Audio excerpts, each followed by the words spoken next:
hak syariat pun semua orang ikut step, hakikat pun kena ikut step. Bila tak ikut step, mula merepek. Maka saya telah syorkan kepada Datuk Mufti Negeri Pulau Pinang baru-baru ni, hari Sabtu, hari Khamis yang telah lalu, 2 hari yang telah lalu, ada seminar di USM berkaitan dengan tasawuf dan tarikat. Panggillah beberapa orang Tok Guru ni bentang bagi berkaitan dengan tasawuf dan tarikat. Datuk Mufti ni tunggu sampai petang, sampai habis. Saya bangun bersuara, saya kata sebab di beberapa negeri dalam Malaysia ni dah ada dia ada satu bahagian tu, baik Jabatan Mufti ke pejabat agama ke, dia ada satu bahagian di mana macam mana dia mengiktiraf ustaz-ustaz yang mengajar di masjid ada tauliah mengajar, maka dia ada tauliah sebagai guru tarikat. Guru tarikat ni dia nak bawa satu tarikat, dia perlu menghadap majlis fatwa yang terdiri daripada orang-orang yang reti pasal tarikat ke. Okey, dan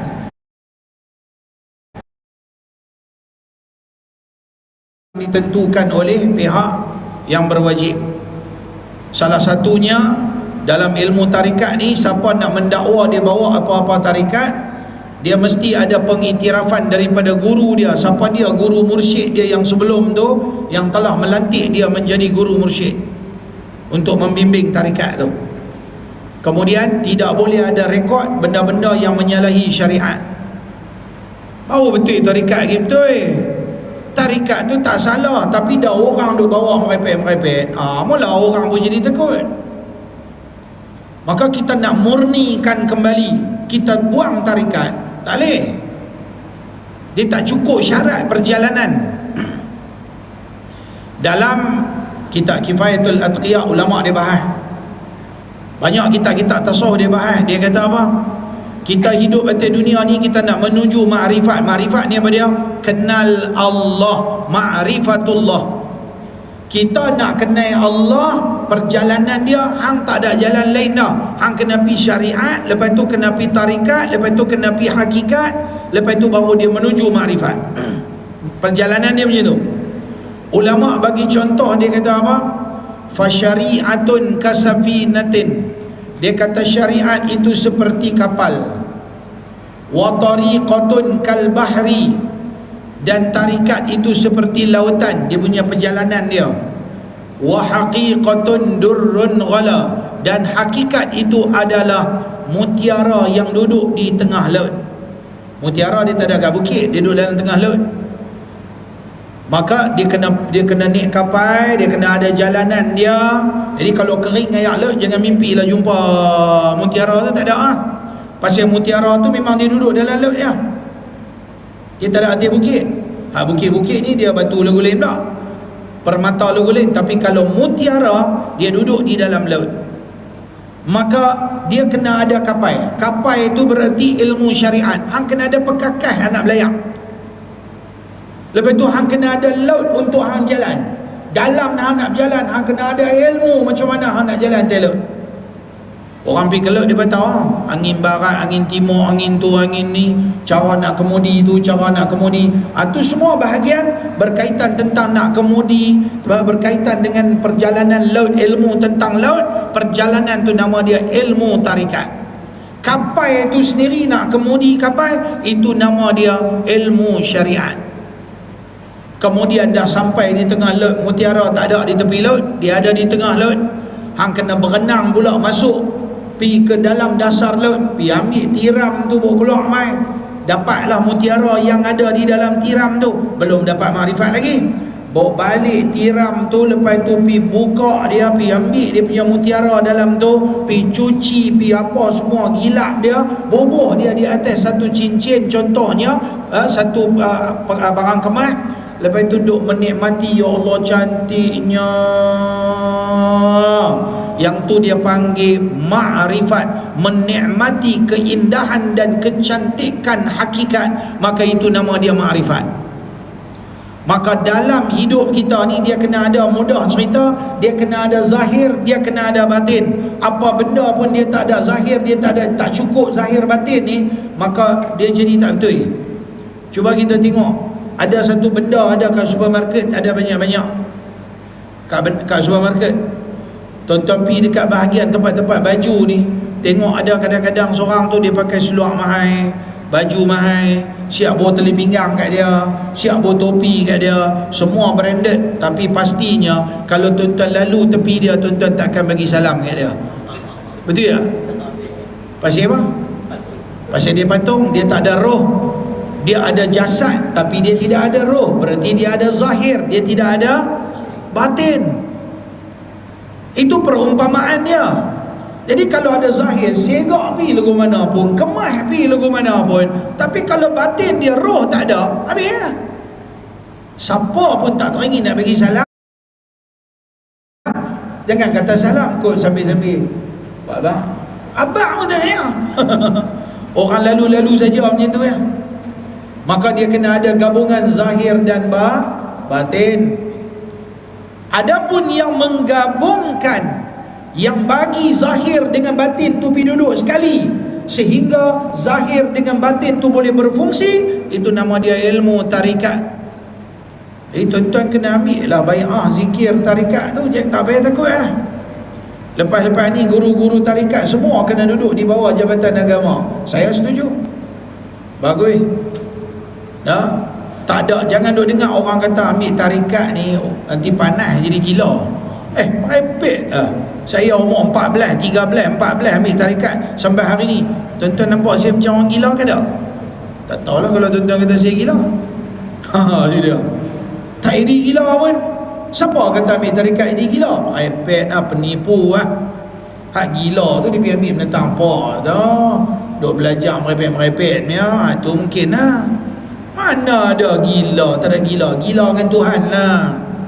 Tarikat tu adalah satu cara zikir, satu cara proses untuk guru tu didik anak murid dia, asuh anak murid dia dengan cara macam tu untuk mendekat diri kepada Allah. Maka cara zikir tu nama dia tarikat. Tok guru ni dengan tarikat dia pasal cara zikir dia macam tu. Tapi kok mana pun dia punya tarikat, dia tak boleh bercanggah dengan syariat. Lala kalau dia kata hang zikir saja, hang jangan tak payah semayang, bercanggah dah dengan syariat. Ataupun dia buat benda-benda yang merepek lah, merepek yang bercanggah dengan hukum hakam syariat, sentuh perempuan ke apa ke dia mengambil, tu dia ambil kesempatan. Guru tarikat tu dia tak boleh ambil kesempatan.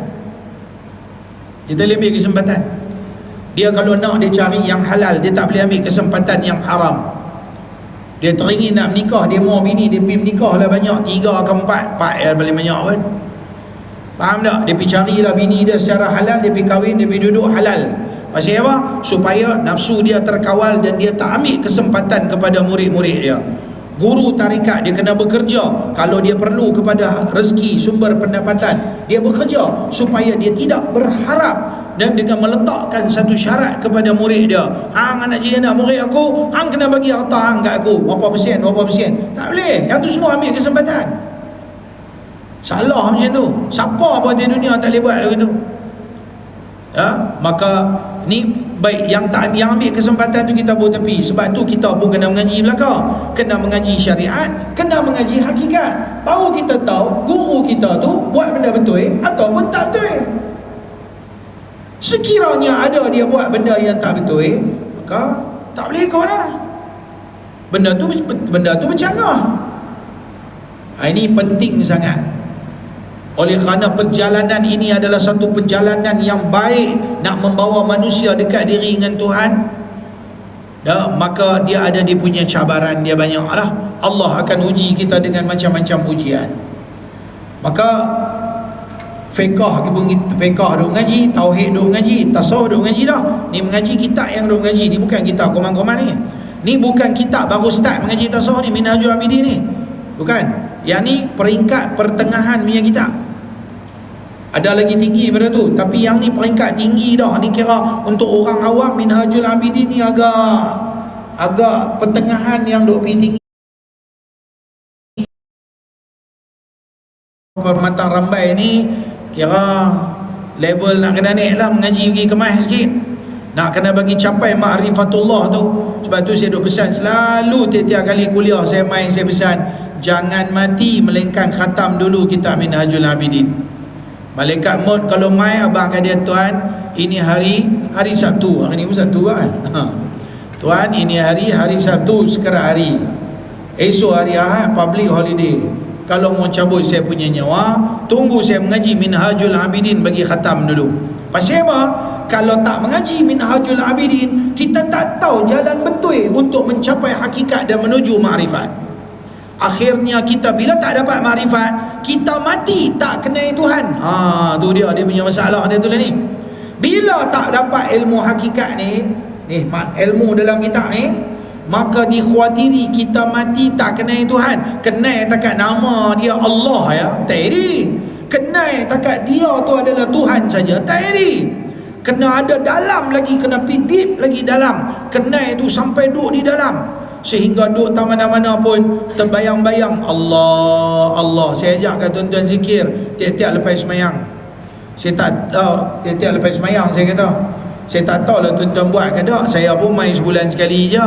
Lepas tu lepas Isya barulah nak pegang dada suruh zikir. Tuan-tuan buat ke tak buat tu saya tak tahu. Pasal apa? Sebab saya tak ada masa nak main selalu di sini, maka saya tinggal kat tuan-tuan. Maka tuan-tuan lah pula hari-hari saya ajak yang senang saja. Kan? Saya ajak yang senang ya. Buat macam mana? Ambil tapak tangan kanan, bubuh kat atas dada ni macam ni. Tak bubuh tak apa, tapi saja bubuh lah. Pasal apa? Dia ni dia liak sikit ni. Ni hadut dalam ni dia liak. Orang Melayu kata apa? Hati kita jantung kita dia liak, dia suka lari merata. Hang pegang dia sat ni, hang suruh pergi mana-mana tu tanihat. Macam itulah bahasa simbolik dia kan. Pegang dia, pejam mata, tutup mata sat. Kalau kata pujuk mata tu boleh khusyuk bagus lah. Kalau tidak buka mata lah. Kalau kata terpejam-pejam, teringat macam-macam. Ada orang macam tu kan. Maka letak tangan tu kan, lepas tu bagi nampak kalimah Allah, bagi nampak alif lam lam ha. Saya sebelum sembahyang saya tu tengok, depan tu ada kalimah Allah, tu dekat jam tu ada kalimah Allah. Saya akan tengok tu lagi, saya baru saya tunduk Allahu Akbar. Dalam saya punya bayangan dalam diri saya, Allah Allah Allah Allah Allah Allah, Allah dalam. Saya nak asuh diri saya. Cara didik dia, lepas-lepas sembahyang, habis-habis sembahyang sunat apa tak dada macam ni, lepas tu tunduk sikit. Kata dia tak mau di mulut hari lain, di mulut masa lain. Tu zikir zahir.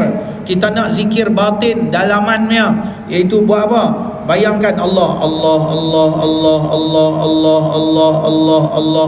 Cakap dengan hati. Nama dia zikir khafi, zikir tersembunyi di dalam hati.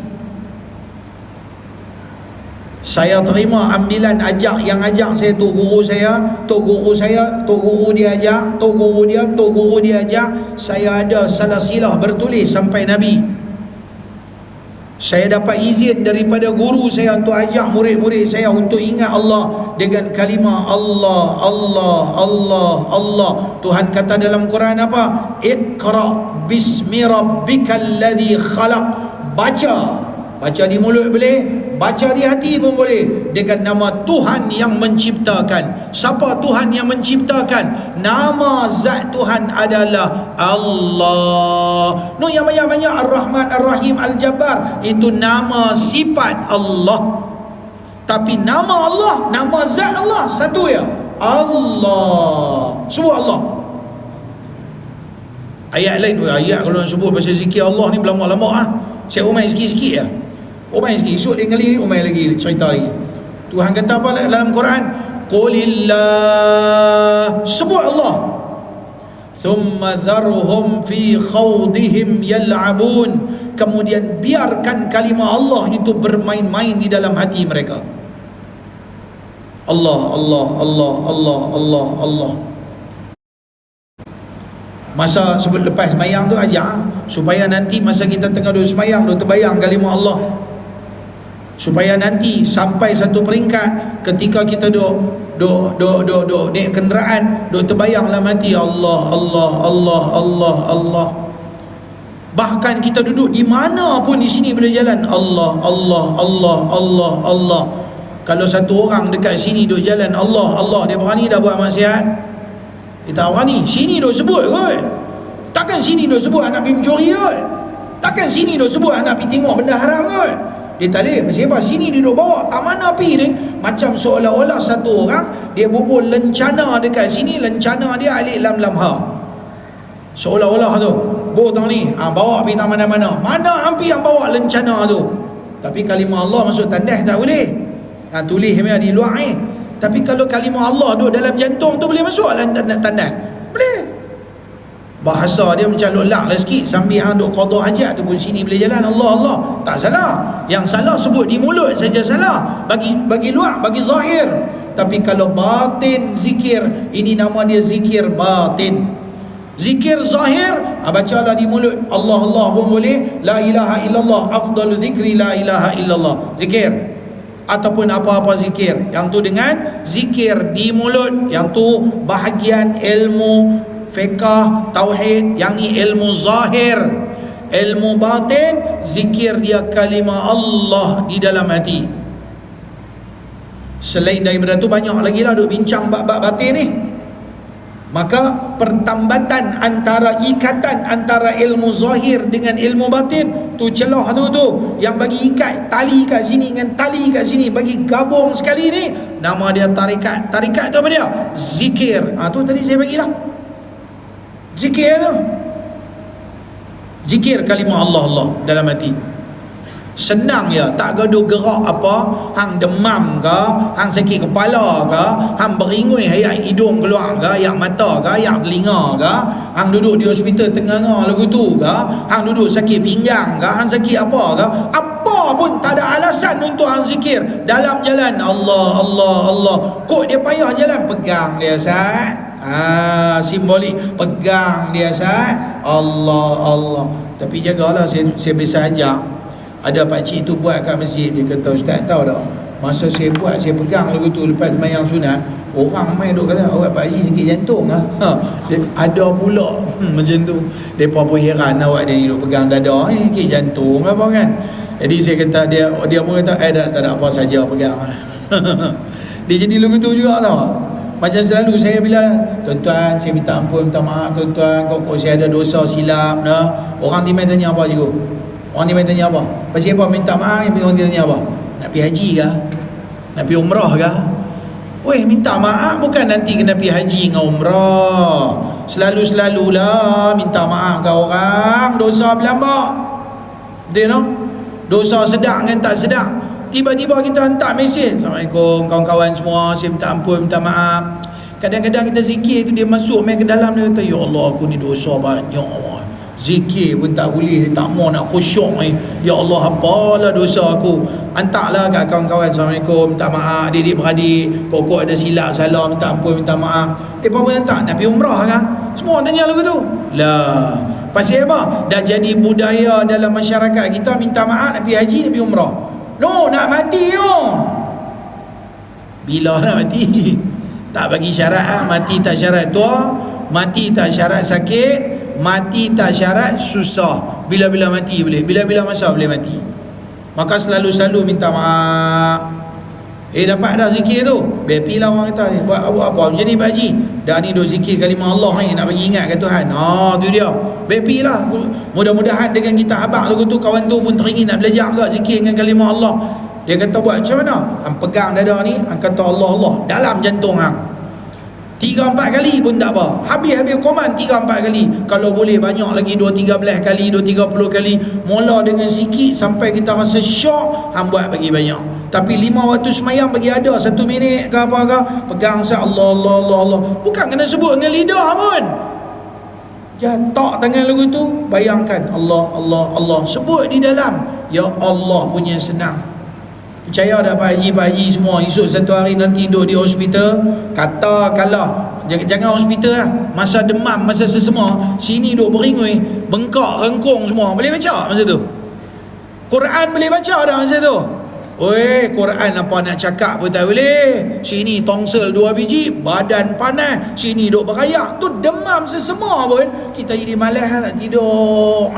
Tapi nak kata lena dah lena banyak dah. Tapi duduk saja nak pegang tasbih, sakit mulut, sakit rengkung, jalan di dalam Allah. Pegang tasbih tak apa. Allah, Allah, Allah, Allah, Allah. Sebut di dalam hati.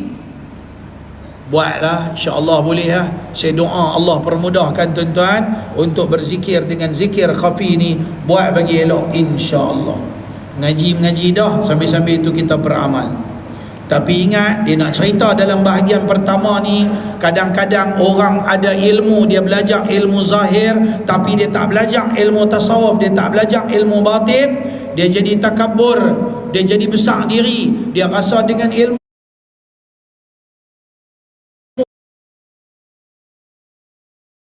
dia rasa dengan banyak tu guru dia pergi mengaji, dia tu pandai pada orang lain. Maka ilmu tasawuf datang ajak balik ke hang. Ingat, dengan guru hang yang banyak, dengan kitab hang yang banyak, dengan masa yang hang belajar banyak, belum tentu selamatkan hang untuk masuk dalam syurga Tuhan. Belum tentu lagi. Pasal apa? Ada manusia, ada makhluk yang satu ketika dulu dengan ilmunya yang banyak, akhirnya dia jadi sesat dan dia menjadi makhluk Tuhan yang paling jahat sekali, namanya Iblis laknatullah. Satu ketika dulu nama dia Azazil, dia jadi tok guru kepada para malaikat. Ilmu banyak, tapi bila suruh sujud kat Nabi Adam, dia kata apa?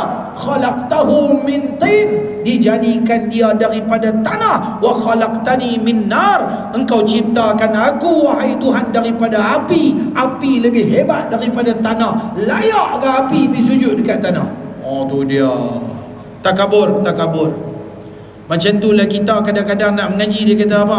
Ustaz ni pun muda lagi. Dia kata begitu. Dia bukan kira muda tak muda. Kita tak tahu. Dia pergi mengaji. Kata kalau ustaz tu memang mengaji, umur dia baru 18, 20, pergi kat dia lah. Benda baik dia cerita, kita terima. Kita jangan kata apa? Aku orang tua, aku makan makan garam dulu, aku makan mutabak dulu pada dia. Dia. Aku makan roti canai banjir awal pada dia. Dia tak beranak lagi aku makan dah. Memanglah pengalaman hidup kita mungkin kita lebih, tapi dia pergi belajar mungkin dia lebih pada kita. Buang yang tu. Tak kira hang muda ke tua, ilmu dia tak tunggu hang muda ke tua. Tak boleh ada takabur siapa pun. Kadang-kadang saya pergi Mekah masjid, ada orang baca kitab Fadailul A'mal lepas sembahyang asar. Ada kawan-kawan kita jemaah tabligh, dia baca Fadailul A'mal. Saya duduk padahal tak payah cerita lah Fadailul A'mal. Pengarang tu adalah tok guru pada tok guru saya. Kami mengaji kot. Walaupun kita mengaji, tak apa, hang baca. Ni time hang boleh baca, hang baca, aku nak dengar. Kadang-kadang kita rasa kita nak dengar pula orang lain cakap. Kok dia masuk pergi ke dalam. Dia bukan nanti baca, dia bukan hurai. Benda tu dia dah cerita cantik dalam tu, hang baca je. Jadi kalau benda tak faham tak apa. Tapi kadang-kadang dia cerita senang ya. Oh, siapa semayang sunat macam ni, maka fadilat dia macam ni. Oh, okey, aku muhasabah lah balik. Tengok no, aku ni kadang-kadang pun malas nak mayang sunat. Tengok duk cerita macam-macam kelebihan. Terus duk tengok siapa kawan hak baca tu. Kata kata Sayyidina Ali, unzur ila ma qal wala tanzur ila man qal. Nah, lihatlah kepada apa yang dikata, jangan kamu lihat pada siapa yang kata. Kadang-kadang orang kata pun tak tahu mana sangat pun, jangan tengok dia, tapi tengok kepada apa yang dikata. Mungkin kita boleh mengambil i'tibar. Maka di sini dia bermain satu bab. Dia kata apa? Ahli ilmu yang terpedaya oleh golongan ini ada bermacam-macam. Di antaranya orang-orang yang hanya memikirkan ilmu lahir, ilmu zahir, dan berfikir terlampau mendalam. Duk kaji sifat 20 kemah dah. Duk kaji ilmu bahasa Arab, nahwu sorok kemah dah. Mengaji kitab fiqh, dia mengaji detail bagus dah, tapi dia tak mengaji ilmu tasawuf. Apa kata ulama? Siapa-siapa yang tidak mempelajari ilmu tasawuf dikhawatiri mati dia su'ul khatimah, sedangkan dia tak sedar. Man lam yataghalghal fi hadhihi al-ulum mata musirran 'ala al-kaba'ir wa huwa la ya'lam. Imam Ghazali kata, ulama-ulama lain semua kata, siapa-siapa tak belajar ilmu tasawuf dikhawatiri kemungkinan dia boleh mati dalam keadaan kekal dengan dosa-dosa besar, sedangkan dia tak perasan kata dia ada dosa. Mana dia? Pasal dia tak belajar pasal ujub, pasal takabur, pasal riak, pasal apa lagi, pasal sum'ah dan penyakit hati yang ada pada manusia, sehingga kan dia buat penyakit hati tu, dia tak sedar kata dia sedang buat penyakit hati tu. Penyakit hati tu dia ada dalam diri dia. Tengok antara penyakit hati yang paling bahaya pada dia, iaitulah hasad. Apa dia? Hasad. Orang Melayu kata dengki. Dengki ni Nabi kata dalam satu hadis, bila kita dengki kat satu orang, maka dengki itu akan memakan kita punya amalan baik dia, seperti mana api makan daun kayu yang kering.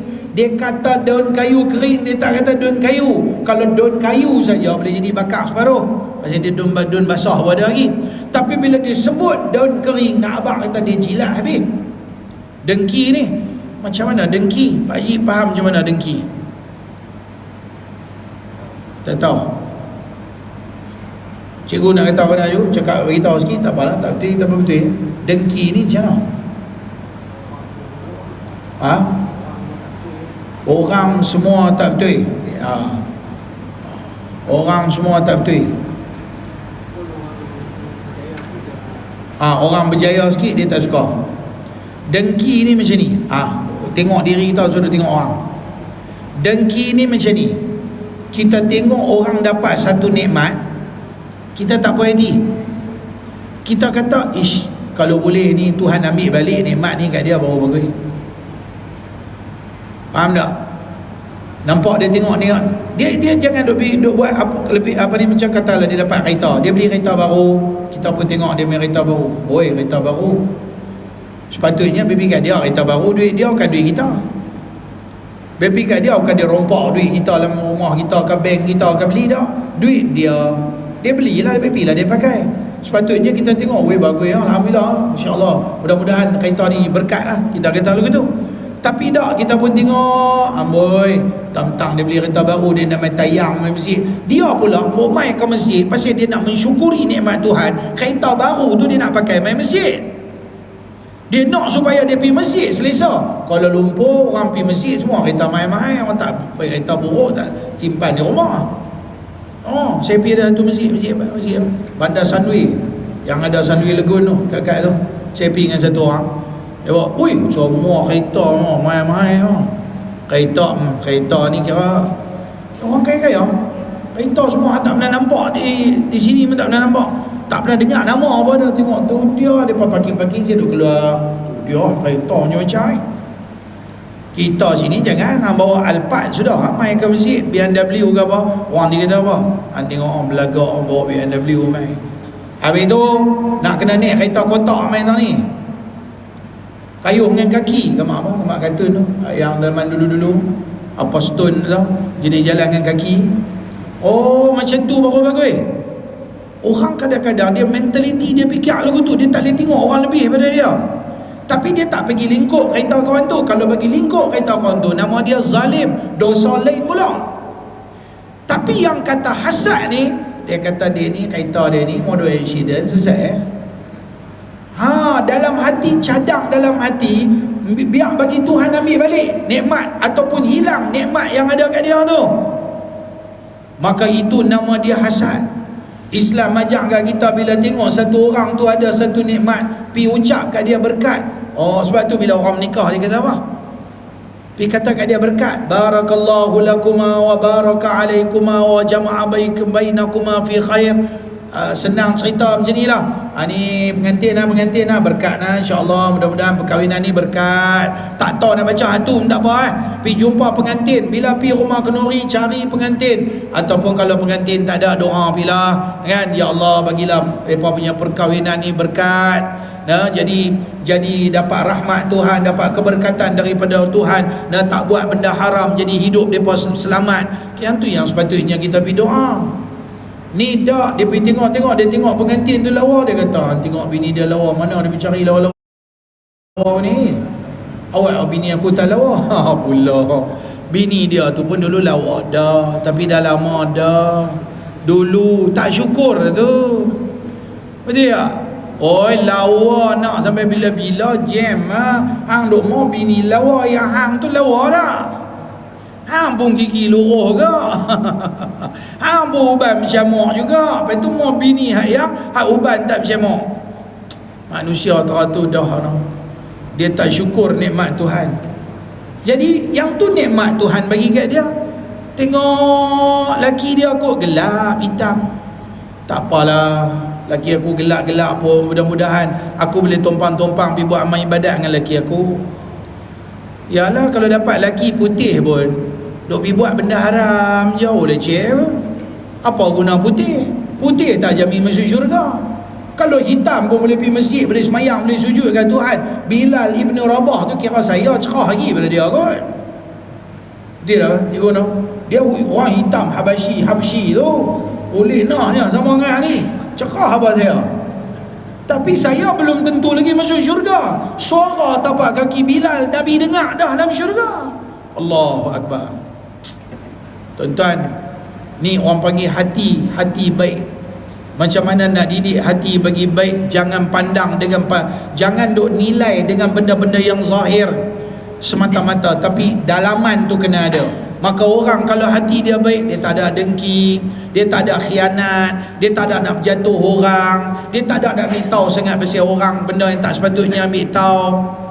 Faham tak? Dia tak ada nak tunjuk-tunjuk pada orang, dia tak ada nak kata nak besar diri dia bagus pada orang lain. Pasal apa? Pasal dia duduk belajar dalam ilmu batin, ilmu tasawuf, macam mana dia nak bawa diri dia, hati dia, supaya jangan ada sifat mazmumah dalam diri dia. Seronok tuan-tuan, sebenarnya saya nak abang bagi kitab Minhajul Abidin ni macam seolah-olah macam nak kata apa, sehari mau tengah jam mengaji hari-hari syok kita ni. Sungguh dia baca lagi duk pi, dia lepas lagi duk pi, lagi dia duk pi, lagi duk nampak. Allahu Akbar. Pasal apa? Dia duk cerita pasal kita memang sebiji-sebiji perangai tak elok tu ada kat kita. Dah, maka inilah ulama duk ajak Imam Ghazali, duk ajak kat kita supaya kita jadi manusia yang jaga diri kita. Tetapi macam Imam Ghazali sendiri, dulu dia profesor besar, sehingga dia pandang orang lain semua tepi-tepi jalan, semua dia nak pergi universiti dia di Syria. Kata ulama, dia dalam perjalanan dia rasa bangga pasal apa? Ilmu zahir semua ada kat dia. Satu hari dalam perjalanan tu, dia nampak satu tukang kasut. Dia macam cakap cakapan yang memperlekehkan tukang kasut tu. Lalu tukang kasut tu balas kat dia dengan satu ungkapan. Dengan ungkapan tu dia tidur tak lena. Dia balik-balik, dia fikir-fikir, dia balik-balik. Tuhan nak bagi hidayah kot Imam Ghazali ni.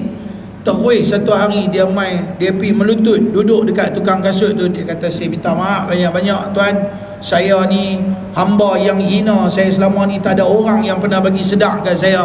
Dengan ilmu yang saya ada, saya tahu selama ni jadi hijab antara saya dan Tuhan. Ajarkanlah saya wahai Syekh. Nama Syekh tu Abu Ali Al-Farmadi. Tukang kasut tu bagi sedar dekat dia. Dia memang tukang kasut, tapi dia wali Allah. Dia duduk dia repair kasut. Tapi dalam masa yang sama, hati dia tak lupa dengan Tuhan. Imam Ghazali ketika tu ilmu banyak, tapi hati dia takabur, lupa pada Tuhan. Tu dia, ilmu jadi hijab. Mereka merasa bangga dengan ilmu lahir yang dimilikinya dan berfikir berlebihan sehingga beranggapan bahawa dirinya telah mendapat tempat di sisi Allah dengan ilmu yang dia ada. Ilmu tu jadi pekakas nak dekat diri dengan Tuhan, bukan ilmu tu nak abang kita bagus. Bahkan menganggap dirinya mampu membebaskan diri daripada sesaan Allah dan mampu memberikan syafaat, dan dosanya tidak akan dituntut. Dia rasa macam tak ada dosa Ni kesilapan kita. Orang belajar ilmu, biar lagi belajar, lagi rasa dosa banyak, lagi rasa jauh dengan Tuhan, lagi rasa nampak mana dia tipu daya iblis syaitan. Itulah kata Imam Al-Ghazali, ilmu yang bermanfaat. Lagi belajar, lagi takut ke Tuhan, lagi belajar, lagi gemar beribadah, lagi belajar, lagi nampak tipu daya hawa nafsu syaitan dunia, lagi belajar, lagi nampak aib diri kita. Itu nama dia ilmun nafi', ilmu yang memberi manfaat. Kan? Orang yang sedemikian ini adalah mereka yang terpedaya dengan diri sendiri. Jika mereka sedar, maka mereka akan tahu bahawa ilmu terbahagi kepada dua, ilmu muamalah dan ilmu ma'rifat, ilmu zahir, ilmu batin.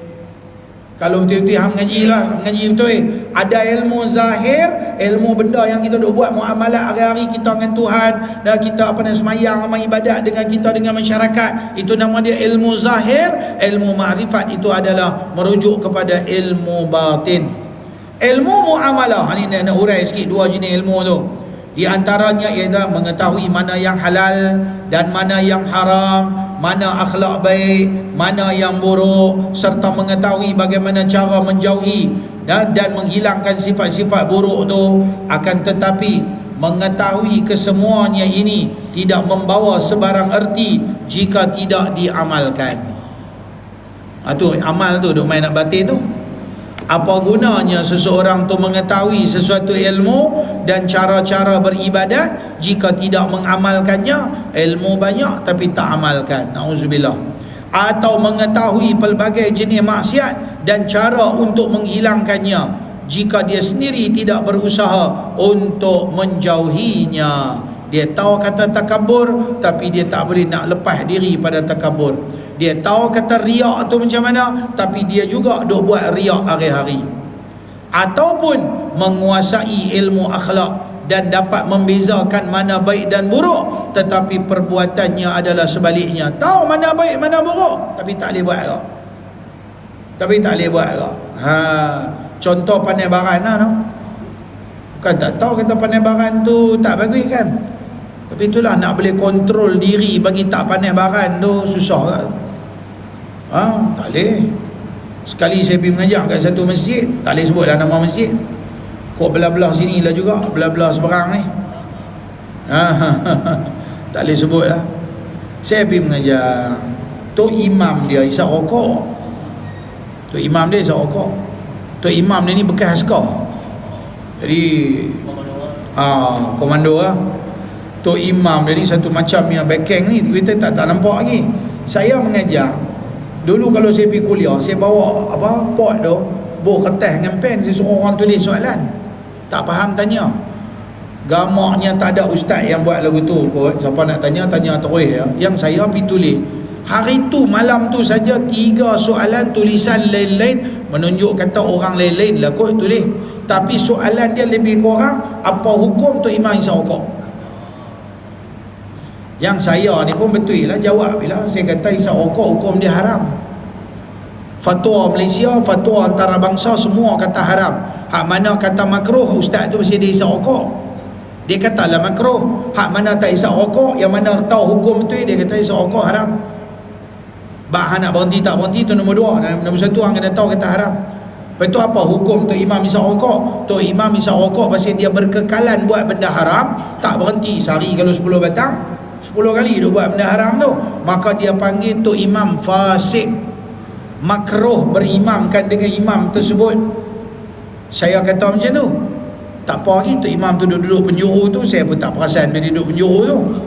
Masuk 2-3 soalan, mai pula satu lagi soalan, lebih kurang makna sama. Saya kata ni awak sama ni, tak baca lah. Pasti biar habang lah kata sama soalan ni. Baca lah soalan tadi tu, apa hukum tu imam isap rokok. Baca pula 2-3 soalan, jumpa pula lagi satu soalan tulisan lain, apa hukum tu imam isap rokok. Saya kata, hai, ni awak sampai 3 kali tanya soalan ni. Bila saya kata lagu tu, Tok Imam ni bangun. Tok Imam ni bangun berdiri, Dia kata ada, tunjuk tangan ni, hampa ni semua siapa yang tak puas hati dengan aku, mai pergi luar masjid nak bertumbuk, jom. Allahu Akbar. Duk hidup ni mungkin lah. Alah dia perasan macam kata kat dia lah. Alah kata-kata kat dia pun bepi lah. Dia sepatutnya betul juga hukum aku ni jadi tok imam kena belajar berhenti lah kan. Dah orang lantik hang jadi tok imam, hang kena belajar berhenti lah. Walaupun bukan senang nak berhenti sokok. Cadang lah, oh tak boleh hari ni hukum ustaz kata kena sokok haram ni, aku nak kena berhenti ni. Tunjuklah semangat nak berhenti pun, walaupun duk isyak di rumah. Jangan isyak depan orang ni. Faham tak? Kena pelan-pelan lah dia nak berhenti ni. Dia bangun, dia ajak bertumbuk habis semua orang dalam masjid ni. Dia kata siapa tak puas hati, awak apa tak puas hati sangat, jom pergi bertumbuk dulu. Tok imam ni. Lepas tu saya pun kata sabar Tok Imam, sabar. Dah kalau hampa tak puas hati, dia pun duduk merhatih apa kedua, dia pergi duduk belakang. Habis mayang isya tu pun dia bangun lagi sekali. Mana tak puas hati kat aku, jom pergi duduk dulu. Dia duduk marah. Tuan-tuan tahu apa jadi? Lah kali depa cancel kuliah saya. Apa pula saya pula jadi salah? Oh, dia kata Tok Imam tu tak suka kat ustaz. Faham. Pasal aku abang yang tu kena atas batang hidung hang, atas kepala hang, lepas tu hang tak boleh berubah, lepas tu lepas tu hang kata aku pula macam saja. Orang yang tanya, kita jawablah. Pi jawab, kita pula kena lalah cancel kuliah kita. La ilaha illallah. Jadi macam tu pula dah. Apa kita nak kata? Mudah-mudahan Allah buka pintu hati dia nampak yang mana baik, mana buruk. Ni orang panggil takabur, siapa pun tak boleh tegur. Dah kalau siapa pun tak boleh tegur, siapa dia nak main tegur dengan hang ni? Kalau dah ustaz yang duduk dalam masjid ni bila mengajar, dia pun bukan tahu, saya bukan kenal dia. Kadang-kadang saya kata saya bukan tahu siapa dia. Saya pergi dekat satu masjid, yang ni belah-belah sana pula, belah Pulau Zimbabwe ni. Depa ada pot duk balut sebatang tepi masjid ni. Jenis rombong besar ya, siapa faham? Kan jenis rombong besar ya, satu macam yang jenis main pasing-pasing ni. Faham tu. Lah kali saya pun duk kata, tuan-tuan kadang-kadang duduk rumah tepi masjid tapi tak pernah main masjid. Kuliah tak nak main, masjid tak nak main semayang. Tuan-tuan tahu lah, depa tunggu depan pintu masjid lepas semayang isya. Depa kata pasal apa ustaz kata kat kami. Saya pun tengok terkejut lah. Ni abang siapa? Saya tak nak tengok pun. Dia kata dak awak ustaz duk kata macam tu. Kata ke mana? Kata duduk tepi masjid tak pernah main masjid. Yalah awak yang salah kata aku tu. Dak ustaz aku kata ni mesti pegawai masjid abang kau ustaz kata kami duduk tepi masjid tak pernah main. Oh jadi macam tu pula dah. Lalah kali kita pun kena ya. Manalah kita tahu, kita rasa nak terkata macam tu sebagai satu benda kebenaran, siapa hak kena dia berubah je lah. Ni kata tak mengaji tasawuf, bila dia mengaji tasawuf dia akan kata apa? Ya Allah, akulah ni. Memang kita tak kata kat dia pun, dia ni kata apa? Yang ni memang akulah ni, akulah duk buat perangai tak elok ni, akulah tak elok ni. Tu tasawuf ajak macam tu. Bila ilmu zahir dia akan kata apa? Aku tak buat, aku bagus. Sebab itulah nak kena mengaji ilmu tasawuf ni. Apa gunanya, sikit lagi nak berhenti. Apa gunanya seseorang mengetahui sesuatu ilmu dan cara-cara beribadat jika dia tidak mengamalkannya, atau mengetahui pelbagai jenis maksiat dan cara untuk menghilangkannya jika dia sendiri tidak berusaha untuk menjauhinya, ataupun menguasai ilmu akhlak dan dapat membezakan mana baik dan mana buruk, tetapi perbuatannya adalah sebaliknya. Kita ni bukan senang tau. Kadang-kadang di masjid pun ada macam-macam perangai. Mai di masjid sampai ketua ni saya tak tahu, saya kata umum ya, tak ada siapa cerita kat saya pun. Sekali kata pegawai masjid cerita kat saya pula. Tunggu di luar pula. Jangan cari pasal depa tunggu di rumah Ustaz Abdullah Khairi 3 hari. Geng-geng mamak pasal Ustaz Abdullah Khairi macam mana melawak kata kat mamak. Geng mamak Tanjung mai tunggu di rumah dia Lubuk Meriam Awak Ustaz duk kata kat mamak. Cari pasal dia melawak ya pun. Dia pun kelang kabut cari siapa lagi, cari Ustaz mamak Aku Ustaz Allah geng mamak mai duduk depan rumah. Yang depa ni pun orang kata lah macam lah mamak tu semua bagus mai mamak cakap kan mamak. Dia bukan pasal mamak ke pasal Melayu. Kita sendiri tahu keturunan kita, bangsa kita, masyarakat kita macam mana. Jadi kita bukan nak menghina keturunan. Awak yang sensitif metera mana sangat. Betul tak? Hari ni saya punya video depa masuk FYP ke apa tak tahulah. Buka ni depa rakam di mana ke. Hari ni video saya bagi nasihat sikit. Saya kata no, Mami Tanjung no malas nak mengaji. Saya kata tengok apa ni Mami Tanjung ni marah saya pula. Awak pula dah, saya bukan kata semua. Mungkin umum ya cakap lagu tu. Pasal apa? Pasal saya anak Tanjung. Saya besar di Tanjung. Saya anak Tanjung betul-betul. Jadi kita tengok dengan mata kepala kita, berapa orang sangat yang minat nak belajar. Berapa orang sangat yang minat hala nak buat amal ibadat. Oh, kalau hala menterkedarah tu, ya Allah, dia punya semangat lah. Oh, hala makan dia boleh atok kedai beratok pi lah panjang-panjang pun. Tapi kalau main mengaji di masjid, baru azan isyak. Tengok isyak baru masuk berapa minit? 5 minit dekat 10 minit ke tu. Dia terleduk lah. Bukan sini lah, tempat lain lah. Dia terleduk lah. Dia kata bila nak berhenti tau. Tapi dia boleh pergi duduk kedai apa yang viral orang duk jual tu. Ni beratok macam kereta api punya panjang ni 2 jam, 3 jam dia boleh tunggu sambil dia duduk main phone, sambil dia duduk sembang, sambil dia duduk mengelamun tang tu. Dia boleh beratok semata-mata nak makan tu. Natang tu apa nama? Panipuri tu. Apa ke nama tau? Contohlah kan. Bukan tak bagi makan, tapi tengoklah sampai lagu tu kawan tu viral kata dia punya nasi apa atau nasi Arab ke nasi apa, nasi Melayu sedap. Dia beratok ni tak tahu nak abang Tapi kalau panggil mai mengaji di masjid, malah pahit. Dia ada pahit lagi tu. Malah sungguh. Kita tahulah kita duk mengajar di Tanjung.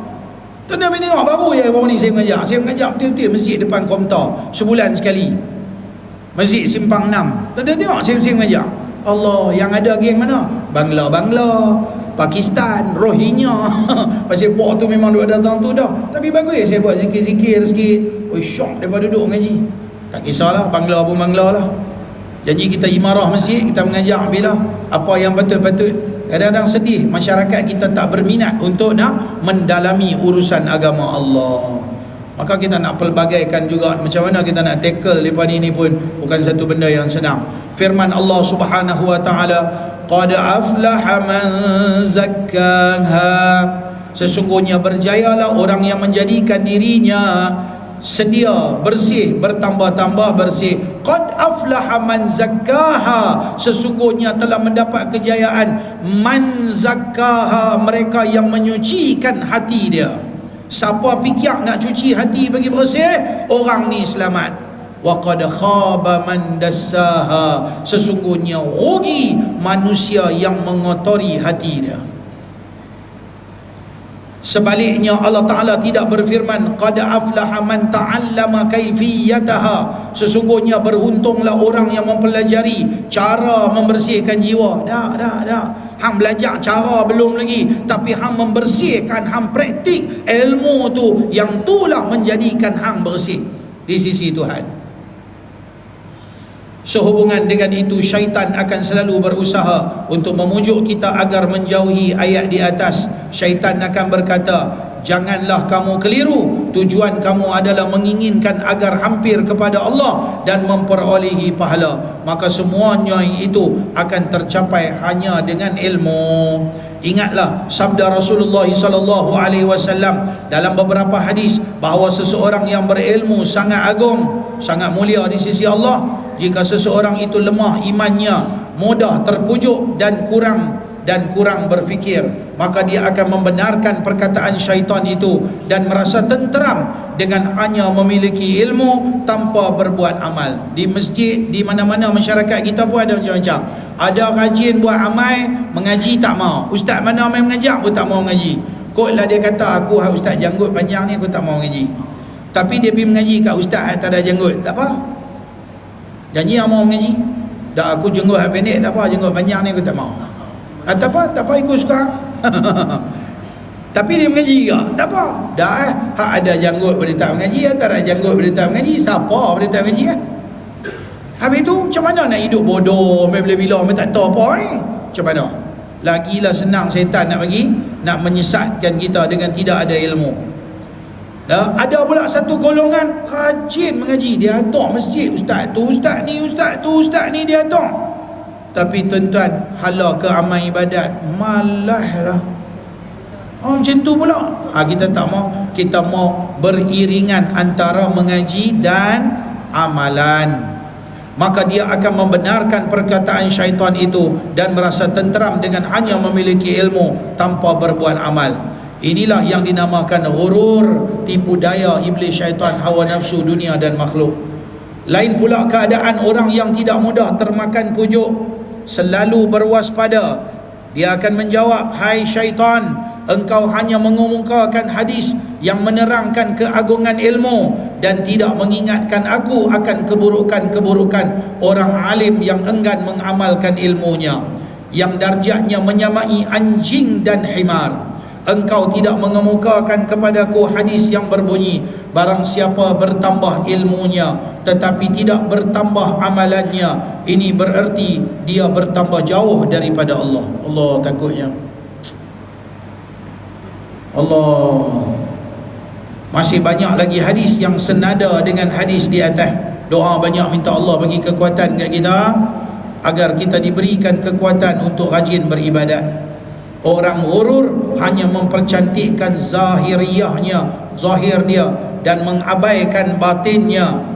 Nabi SAW bersabda, innallaha la yanzuru ila suwarikum wa amwalikum walakin yanzuru ila qulubikum wa a'malikum. Bahwasanya Allah tidak memandang rupa dan hartamu, melainkan hati dan amalanmu. Ilmu kena ada, tapi amalan hati kena jaga lagi bersih. Terakhir sekali dia kata, mereka hanya memperbanyakkan ibadat zahir dengan mengabaikan pemeliharaan hati. Dia jaga hak luar, tapi dia tak jaga dalaman diri dia, hati dia. Padahal hati adalah pangkal dari segala ibadat. Yang ni dasar dia ni. Tak jaga hak ni, dia bagi rosak habis semua. Seseorang tidak akan selamat kecuali dengan menghadap Allah Ta'ala bersama hati yang tulus ikhlas kepada Allah Subhanahu wa Ta'ala. Ini golongan pertama kena tipu dengan setan, sibuk mengaji, sibuk dengan ilmu, tapi malas untuk beribadat ataupun nak jaga hati. InsyaAllah kita doa mudah-mudahan Allah bagi kekuatan pada kita untuk terus menuntut ilmu dan rajin buat amal, baik dengan amal yang fardu dan juga dengan amal yang sunat. Tanda pada muka surat 39 bahagian yang kedua. Wallahu a'lam. Bismillahirrahmanirrahim. Alhamdulillahirabbil alamin. Wassalatu wassalamu ala asyraf